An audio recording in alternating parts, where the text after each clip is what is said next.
নবম ও দশম শ্রেণীর ছাত্রছাত্রীবৃন্দ সবাইকে আমার সালাম, আসসালামু আলাইকুম। আজকে আবার নতুন একটি ভিডিও নিয়ে হাজির হয়েছি।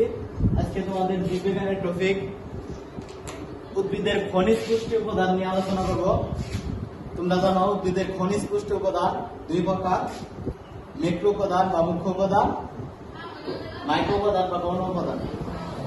যে উপাদানগুলো উদ্ভিদের জন্য খুব বেশি প্রয়োজন সেগুলোকে ম্যাক্রো উপাদান বলে, আর যে উপাদানগুলো উদ্ভিদের জন্য সামান্য প্রয়োজন সেই উপাদানগুলোকে মাইক্রো উপাদান বলে। চলো আমরা নবীটি করার জন্য উদ্ভিদের ম্যাক্রো উপাদান নিয়ে আজকে আলোচনা করি। যে ম্যাক্রো উপাদান উদ্ভিদের 9টি ম্যাক্রো উপাদান আছে আর 7টি মাইক্রো উপাদান।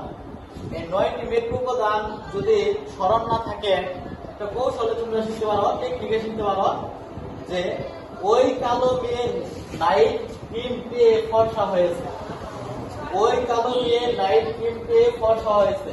এটা হলো ম্যাক্রো উপাদান পাওয়ার কৌশল। সে কৌশলটা ভালো করে খেয়াল করো। ওইতে অক্সিজেন, কালোতে কার্বন, মেয়েতে ম্যাগনেসিয়াম, নাইটে নাইট্রোজেন, ক্রিমেতে ক্যালসিয়াম, পেতে পটাশিয়াম, ফতে ফসফরাস, সাথে সালফার, হয়েছে হাইড্রোজেন।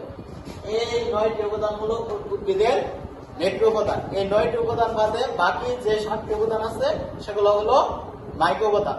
তাই আজকে আমরা খুব সহজে উদ্ভিদের ম্যাক্রো উপাদান গুলা যদি স্মরণ না থাকে তাহলে আমরা খুব সহজে পারবো যে টেকনিক দিয়ে যে ওই কালো মেয়ে লাইট ক্রিম পেয়ে ফর্সা হয়েছে।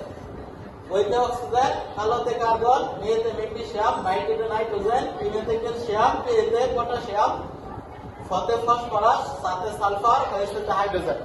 খুব সহজে আমরা এই কৌশলে উদ্ভিদের ম্যাক্রো উপাদানগুলো পেতে পারি।